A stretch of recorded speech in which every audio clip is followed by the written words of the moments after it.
காரைக்கால் அரசு பொது மருத்துவமனையில் எந்தவித அவசர சிகிச்சையும் செய்யப்படுவதில்லை எனவும், கடந்த 27ஆம் தேதி சிகிச்சைக்காக வந்த வாலிபருக்கு 2 மணி நேரமாக யாரும் சிகிச்சை அளிக்கவில்லை எனவும், இதனால் அவருடைய பெண் உறவினர் ஒருவர் சிகிச்சையை உடனடியாக தொடங்க வேண்டும் என ஆவேசமாக பேசிய வீடியோ சமூக வலைதளங்களில் வைரலானது.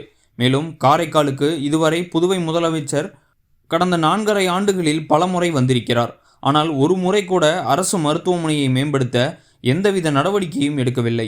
திருநள்ளாறு அரசு ஆரம்ப சுகாதார நிலையம் மற்றும் பல்வேறு தொகுதிகளில் ஆரம்ப சுகாதார நிலையங்கள் எப்பொழுது திறக்கப்பட்டதோ அதே நிலையில்தான் உள்ளது.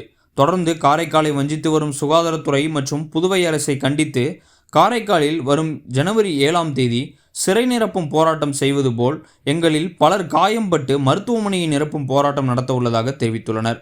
காரைக்கால் மாவட்டத்தில் அரசு பொது மருத்துவமனையை மேம்படுத்தாமல் உள்ளது வன்மையாக கண்டிக்கத்தக்கது என காரைக்கால் போராளிகள் குழுவினர் குற்றம் சாட்டியுள்ளனர்.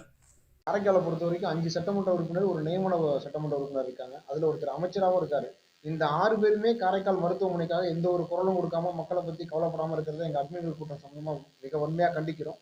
உடனடியாக மாவட்ட ஆட்சியர் தலைமையில் அந்த 5 சட்டமன்ற உறுப்பினரும் காரைக்காலில் இருக்கக்கூடிய அதிகாரிகள் மத்தியில் ஒரு குழு அமைக்கணும். அதில் எங்களில் யாரை அமைச்சுக்கிட்டாலும் நாங்கள் வாலண்டியராக ஒர்க் பண்ண தயாராக இருக்கிறோம். நீங்கள் போய் ஆய்வு நடத்த சொன்னாலும், உங்களுக்கு உதவியாக வர சொன்னாலும் எங்கள் குழுவில் யாரோ ஒரு அட்மின் நாங்கள் எப்போதும் உங்களோட வேலை செய்ய தயாராக இருக்கிறோம்.